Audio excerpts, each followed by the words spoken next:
everyone has a list load of stressful things going on in their body and their life. So we can always imagine that their body's going to respond. But when people start to understand that, hey, look, your digestive system is going to downregulate when you're under stress, well, then they go, oh, okay. So what can I do? Like, what do I do? I can't take the stress out of my life, right? I still have my kids. Can't just throw them into boarding school. I'm like, well, you could, but maybe you won't want to do that. But point being is, how do you meet those demands, right? We have all these stressful days. What do? Well, like you said, you got to eat more, right? And you got to eat more to supply the energy demands that your body's being put upon when you have stress. And so that alone can help the system.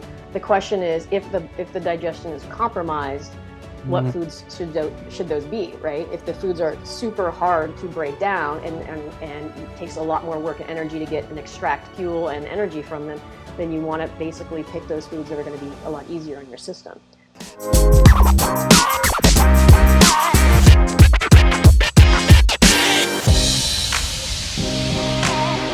I'm Kitty Bloomfield, co-founder of New Strength and Saturée, creator of pro-metabolic food supplements and seriously saturated skincare. And today we're joined by our good friend, Kate Deering again. She's back on the podcast for the 50,000th time. Welcome back, Kate.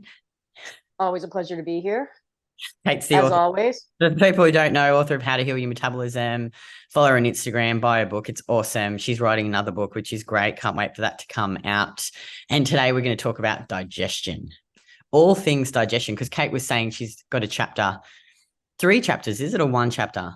It's going to be, I'm on the second part of it. It was 1 and now it's going to be 2 and it could be 3 because everything, it just expands as you start writing. And that's what happened with the first book. It was supposed to be like 100 pages. It turned into 400 pages. So Kate's got a lot of knowledge. It just you start feeling like this is important and that is important. Let me add this and that, and that's just how my brain starts going. So you'll see, it could be 1,000-page book by the time we're done, but hopefully not. And I think a lot of women that come into our program will suffer from some form of digestive issues, bloating, constipation, IBS, and it's so interesting. A lot of them, when they actually just eat more easy to digest foods, get the nutrients in, sort of focus on like improving the system as a whole, like their digestion seems to, it's not that simple. I know there's like other stuff that you'll talk about, but just actually like eating enough food. That certainly can be it. What I always like to tell people is your digestion is where your body interacts from the inside of you to the outside of you, because you're taking things inside of you and then through your digestion is either entering into your blood or entering into your lymph system. But for the most part, that's where that interaction occurs, through your digestive system. And so if what you're putting in you isn't enough, then certainly that can create a sluggish digestive system. Digestion is kind of interesting to me because there's like 2 sides of things, meaning you can put no food in your digestive system. And in some respects, it can get better solely because you're not putting any irritants in it. Right?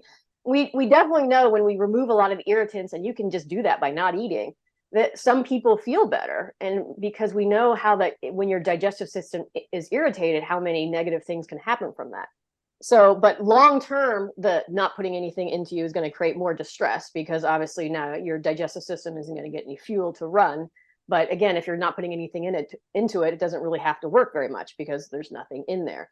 So from that context, you see studies of people going on very low carbohydrate or very low calorie diets, and you see these health improvements solely because I think there's less things irritating their system. Of course, that path long term is going to start creating more problems because now you're underfueling the system, and then the body becomes under more stress because it now has to utilize your own reserves to try to function. And then anytime we put our system under stress, because our digestive system works in that parasympathetic state and stress is in that sympathetic state, as soon as you activate it, that sympathetic state is kind of like deactivates your parasympathetic state, although they can go at the same time. We can both have them active at the same time. But for the most part, when you're under stress, digestion is basically told to be inactive. So your digestive peristalsis, everything digesting kind of hinders. So that's why, when you are, as they say, running from a bear, running from a lion under stress, everything starts slowing down. You'll sense that people get constipated during this time period. They're not digesting foods properly. And it's just because you have less blood flow going to that area. So if you can think of your digestive system, it still has to run, meaning we require energy for that system to run. And when you're like, again, running from a bear, the last thing your body cares about is digesting food. It wants to take all that blood to your limbs, to your heart, to your brain, to your lungs, to get the hell out of there. And again, it doesn't matter if you actually are running from a bear or you have work stress, emotional stress, whatever.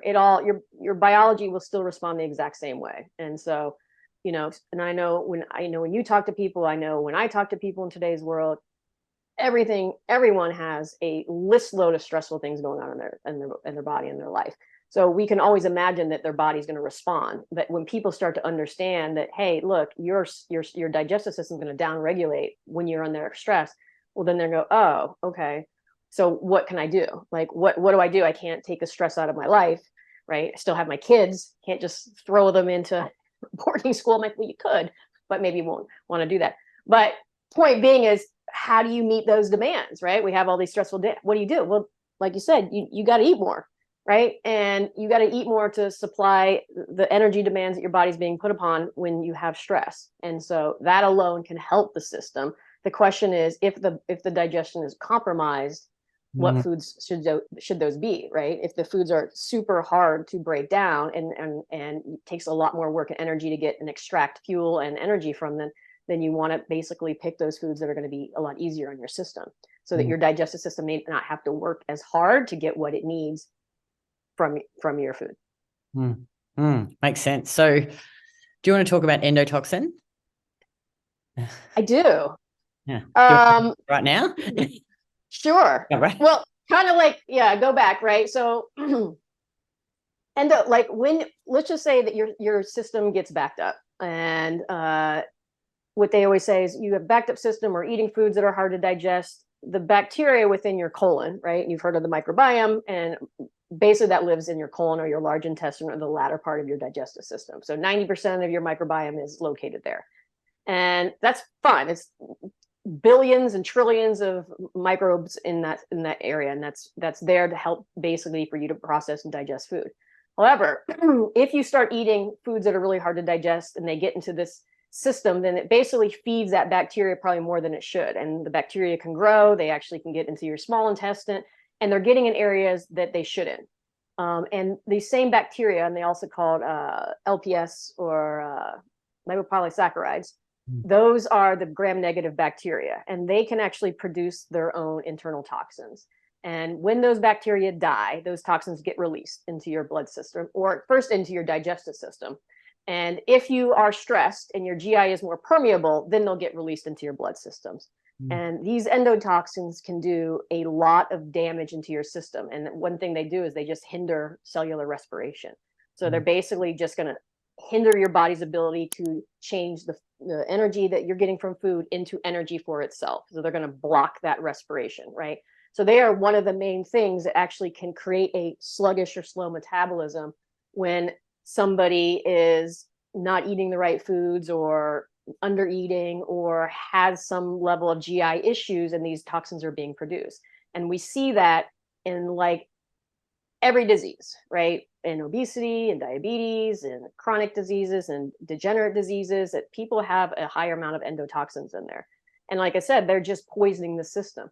So sometimes you can just lower the level of endotoxins by increasing and improving the gut and improving transit time and improving the foods that you're eating. And that alone can be the thing that helps improve somebody's overall metabolic rate, or might improve their ability to manage blood sugar. Because the other thing it does, if it hinders respiration and it hinders the body's ability to take in glucose, then again, you're going to see high blood glucose numbers. So for some reason, that can be the missing component that helps them improve their blood sugar, that helps them improve their weight and helps them lower weight. And it's just that. It might not even be changing the calories, but it's just eating foods that will be easier in their system or that can help lower that bacterial load that improve their outcomes. And can you talk about constipation specifically? Because it's a lot of women are constipated. Yeah, so obviously constipation is when obviously you're not having, you should have anywhere from 1 to 3 bowel movements a day. And if you are missing a bowel movement, everybody knows what that feels like. It's not a comfortable feeling. So it can come from a lot of different reasons. A lot of it is stress and under eating. And again, things start slowing down in the system. And if you have a sluggish metabolism and your body is just not able to process and digest your food, right? So from the time you eat something to it gets out of your anus, it can be anywhere from 24 to 72 hours, right? That's normal transient time. And just so you know, like a good way to kind of see what your transient time is, and I have people do this if they feel like they're holding too much, right? You always say like, I feel like I have a lot of crap literally in me. And I'm like, okay, something you can try is you can actually do some activated charcoal. And activated charcoal is just a binder. You can get it off Amazon. I usually tell people get the powder and then put about a teaspoon in water and drink it at night. And again, take it away from other food. And then notice how long it takes your stool to get black. Because activated charcoal will turn your stool black. So if it takes 3 days before you see the charcoal, then you know you got 3 days worth of poop in your system, kind of, and that can create, anywhere from like 10 to 15 pounds of extra weight gain in some people because they have so much crap in their system. So it's just a good thing because you should see it at probably about 24 to 36 hours. So again, if you're taking a lot longer, then we know that, hey, and you might still have a bowel movement every day. These are people that might not even be constipated, but they just have a lot of crap still in them. So anyways, back to constipation. If somebody is constipated, then again, there could be dehydrated. There's just not enough water. And so in their colon area, and then things get dry and impacted and things aren't moving. Right. And that's why magnesium is used so often to help with constipation, because it helps get water into the bowel area and gets things moving. So that's certainly one thing you can do. Obviously, Cascara sagrada, and yours is a great one, can be utilized to get things moving. But the bottom line is, the question always is, why are you constipated in the first place? And a lot of it is literally your body is not getting enough energy to effectively run your digestive system, or you don't have enough food in there to move through it. And you see that with people that overtrain or do a lot of activity. People go on these long ass hikes and don't eat very much. Like they poop every 3 days, and there's just nothing left, for one thing.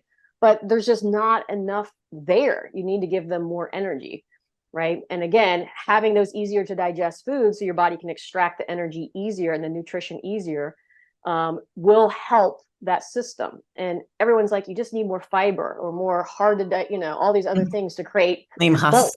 Yeah, exactly. And here's the thing, like 60% of your stool is just dead bacteria. It's actually not fiber. And so it's a lot of dead bacteria, it's some fat, it's semi-digested foods and fibers, but not primarily. It is a lot of the gut bacteria that's leaving your system.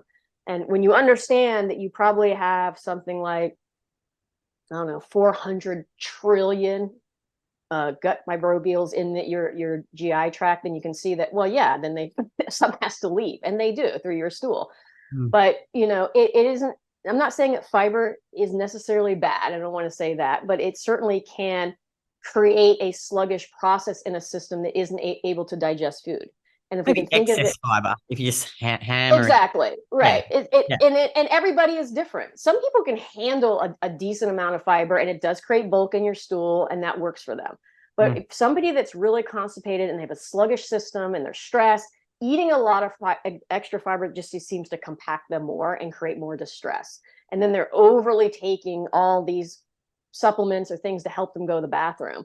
And and I don't know about you, but I meet tons of people that are on so many different pills to help them go. And then they're like either not eating very much, or all they're eating is a bunch of like raw salads or all this fibrous food. And I'm like, okay, look, all of that food has very little energy.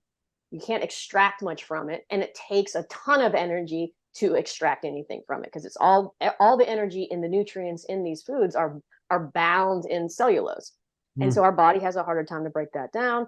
And then we get very little from it as far as on an energetic. And that's kind of sold to you in the dietary space, because they're all about eat less, right? And get these high nutrient foods, and they're not enough calories, and that's what you should give yourself. I'm like, not in a system that's compromised, it just doesn't work very well. And I've heard it over, and can't even tell you how many times I've heard it when people start to remove those foods from their diet and give themselves easier to digest food and enough nutrition to support it, their bowels, and they feel so much better. It doesn't mean I'm not going to say they're bad, right? Because they're not. I love a good salad here and there, but I don't certainly eat them like I used to, because I understand, look, I need to energize that system. And I need to also make sure that I'm not in a chronically stressed state all day long, because if I am, my body's going to pull the blood flow away from that system, give it to everywhere else in my body, and I'm going to stay compromised. So yes, part of it is making sure you can supplement to help kind of move the flow, like we discussed, right? Having Cascar, magnesium.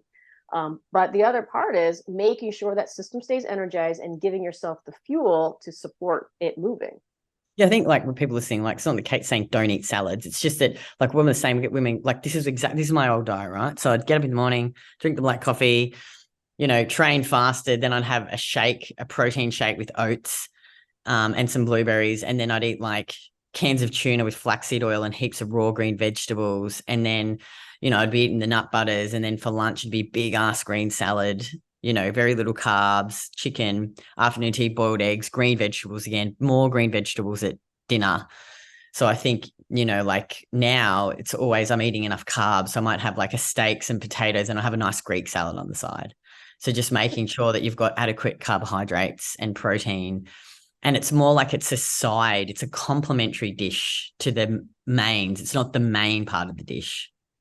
Yeah. And again, everyone, and if you are eating enough, and I've actually seen these with vegans who eat a considerable amount of food. Now, we were just having a discussion about this earlier, before we got on, about cheese and vegans. Exactly. But here's the thing about a vegan. Most of them don't eat enough, right? And they're eating just all this like filler food, and they just don't eat enough calories, so their digestive system gets compromised.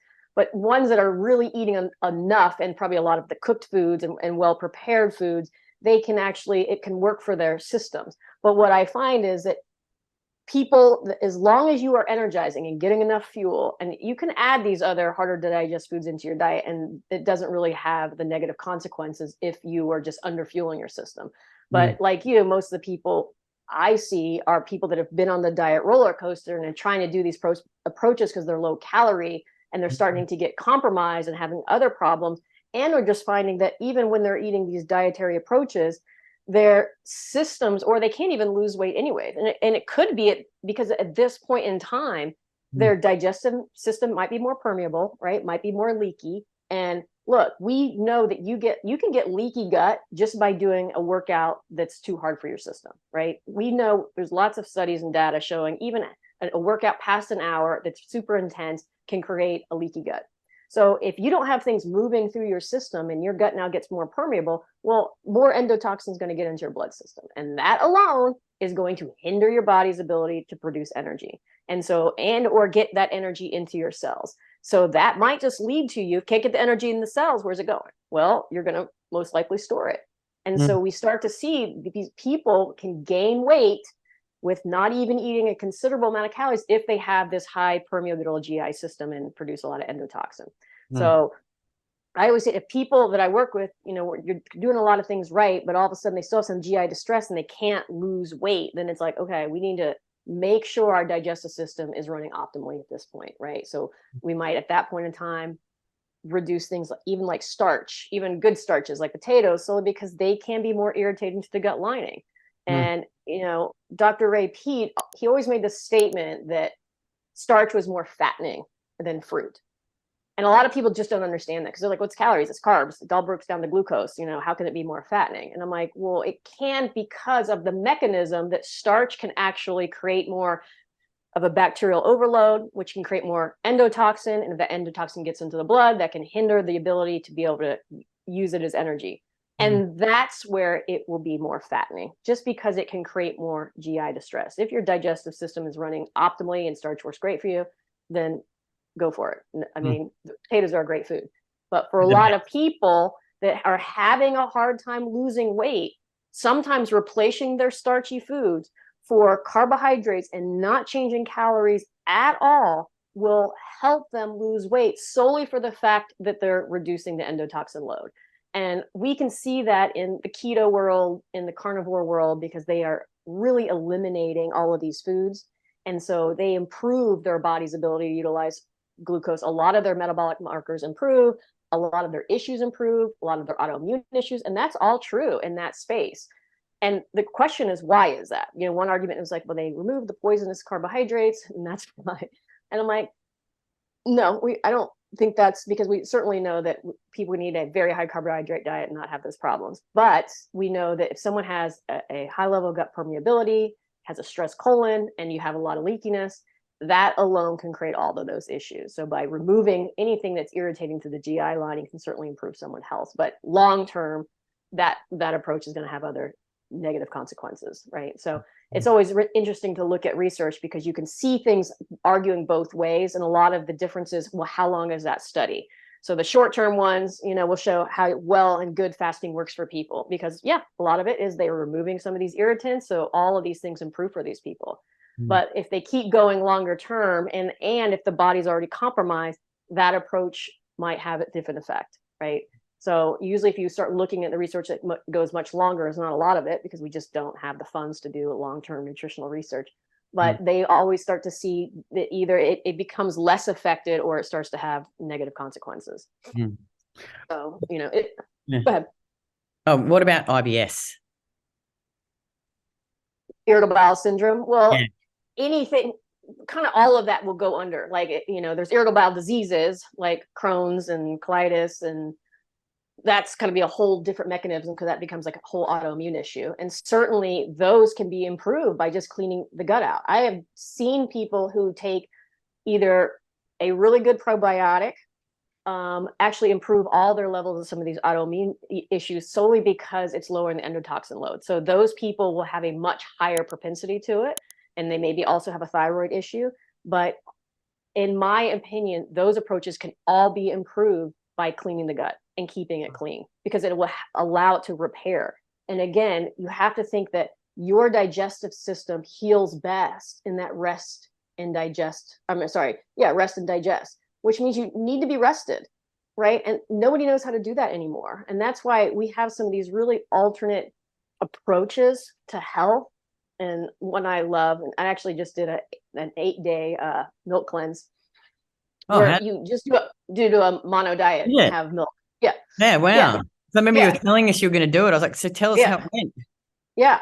So it was an interesting, so I didn't have really some GI distress. I just kind of wanted to see what it felt like to just drink milk for 8 days. And I got to tell you, I didn't love just drinking milk. I found it pretty isolating, because you can't do anything, because, you know, you're like, all I can do is drink milk, right? On some level, and you got to keep getting it in. So for honesty, after 4 days, I don't normally drink. I drink like a glass of raw milk a day, but I primarily drink low-fat milk. And I went from drinking like 1 glass of raw milk a day to almost 10 glasses. So I think the increased amount of probably bacteria in that disrupted my kind of GI system. So it got a little loose for a bit. So I had to pull it back. And then for the final days, I actually added in like a carrot salad to kind of help things. And I added a little fruit in, because I was like, it was just getting so monotonous. But I kind of liked it in some level, right? And I wish I could sit there and tell you I had this marvelous effect, but I really didn't have any GI distress. I wanted to see what it felt like mentally, honestly. Like, how do I deal with this mentally if I tell someone to do it, right? Because it is a little challenging. I totally miss chewing food. And I did add honey to the milk, because I needed way more carbs than the milk was providing me.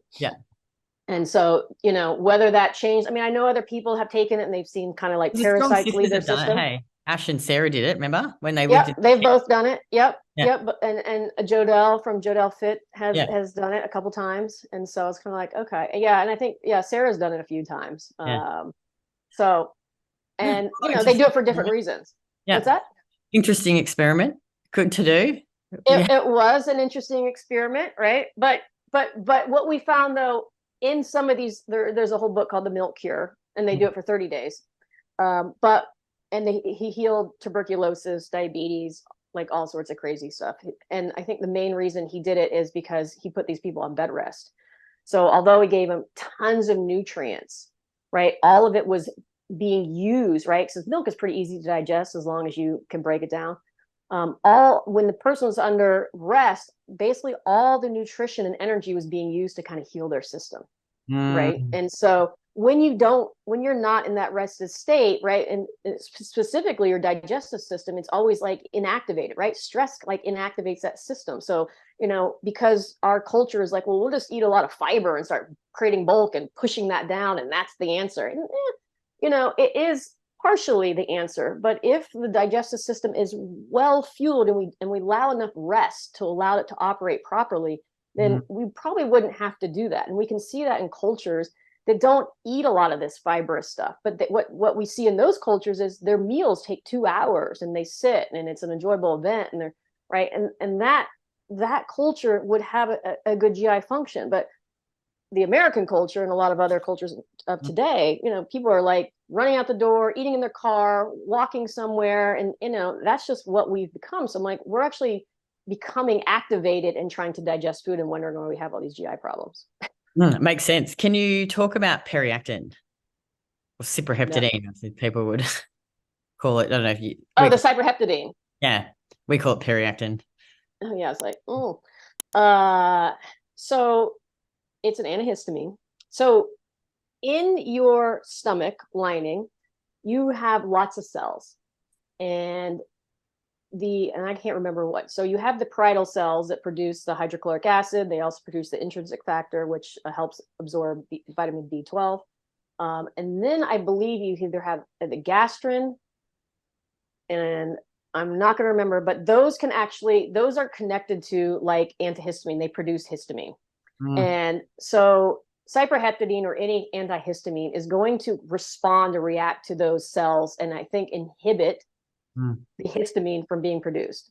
So when histamine is being produced, right, we do need it, but it can also create allergen response. It can also create sleep issues. It can create a lot of problems within our system. So by taking something like cyproheptadine, some people can actually show that they improve digestion, but they also improve sleep. Their allergy symptoms go away, because a lot of what you're getting when you're having allergic responses is the response of some of these cells are getting activated and they're increasing this histamine, and it's coming from your stomach arena. Yeah, it's interesting. Okay, cool. So can you talk about like what can you do to improve your digestion? What are some simple things? Yeah, so the best thing is that there are a lot of easy things you can do to help improve digestion. And the first one I would always tell people, because it's so easy, and if you just do it consistently, it really is you can get a big bang for your buck, is literally just eating a carrot salad every day. And, and there's a lot of hype about it and all, does it really do this? Does it really lower your hormones? Does it really balance your hormones? I go, look, this is what it does. The carrot is a binder, right? Coconut oil is antimicrobial, antibacterial, because it actually can help reduce the effects of endotoxin. Vinegar is the same thing. When you eat all those foods together and away from other foods, it's just going to work as like this cleansing mechanism to your GI system. But it can bind. And so for somebody that is basically breaking down estrogen and then dumping it into your system, it helps bind it and remove it from your body, just because it is a binder. It actually can also help lower cholesterol, because it's a binder and it can remove these things. And cholesterol, we find it in your stool. So having this good binder every single day can just help rid your body of toxins, right? Broken down estrogens and cholesterol, and then get it out of your system. And it just helps keep things, as I say, clean. I just think of it as like an antiseptic for your small intestine and your large intestine, right? We actually can say it's like a natural antibiotic, because it just keeps things clean. So that is something, if anyone that's having digestive system, even hormonal issues, it is such an easy thing to do. Just do it, be consistent with it, right? It works a lot better if you do it every day versus once or twice a week, right? People are like, oh, I tried that twice. And I'm like, no. Like, help. And because as your system gets cleaner, things will start to improve. So that's like a big one I would suggest to most people. Then just eating regularly, right, throughout the day, making sure you get that carb and protein, some fat into your diet to help balance your blood sugar and help give you enough energy. Because look, you have to produce enough energy for your system to run. And so this is why it's just not about the calories in, right? Because the calories you're taking in food, your body cannot use those as they are. You have to convert that into energy through digestion, absorption, transportation, and then cellular respiration. And then your body produces energy, and that's the energy that you're going to use through that whole process. And as we know, there's things that can block that, like endotoxin, right? And so that's why it's not as easy as just calories in, calories out, because you have all these other mechanisms that can inhibit that process. But that energy then that you're producing is what's going to help run your system along with rest, right? Well, you can usually assume that your digestion is about 10% of your caloric intake, right? So if you're eating, I don't know what you're eating these days, 3,000 calories, something like that, right? Then we can assume it's taking about 300 calories to break down your food. And it depends, like if you have more protein, it could take more energy, but it's a considerable amount of energy, right? And if all of a sudden you started eating nothing, right? And again, you aren't eating, you're not eating anything now. So but if you all of a sudden start eating just tons of leaves and not eating enough fuel, then you might get compromised. There's not enough fuel now, especially if you kept doing everything that you're doing, right? You have a good deal of muscle tissue, you're very active, you're busy all day. All of that takes a considerable amount of energy. And your body's always going to fuel what you are doing externally before it's going to try to fuel some of these other processes. If you need to go run a marathon, well, it's like, I need to give the energy to that, right? We're not going to worry about digestion right now. So those things are always happening. And so